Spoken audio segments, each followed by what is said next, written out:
Astrology simplified bye Chaure में आपका स्वागत है। आज हम बात कर रहे हैं कि कुंडली का जो सप्तम भाव का जो भयानक रहस्य है उसके बारे में बात करेंगे।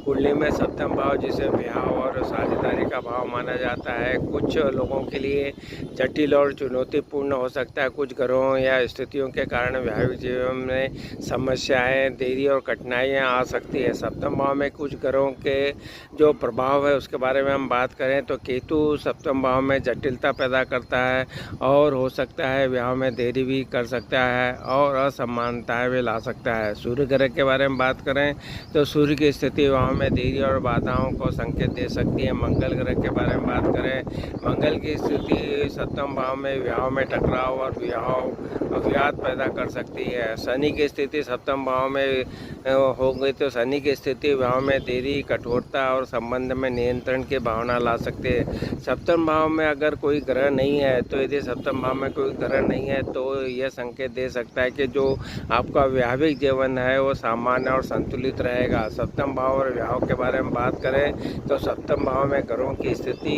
विवाह की भविष्यवाणी करने में मदद कर सकती है। उदाहरण के लिए यदि सप्तम भाव में बुध और चंद्रमा है तो शादी जल्दी हो सकती है, जबकि बृहस्पति के साथ शादी थोड़ी देर हो सकती है। इससे ये निष्कर्ष निकलता है कि सप्तम भाव की स्थिति व्यक्ति के विवाह के बारे में महत्वपूर्ण जानकारी प्रदान करती है। कुछ घरों और स्थितियों के कारण विवाह में समस्या आ सकती है, लेकिन इसका मतलब यह नहीं कि विवाह हमेशा के लिए असफल होता है। कुछ घरों स्थिति के कारण विवाह में देरी और बाधाएं आ सकती है।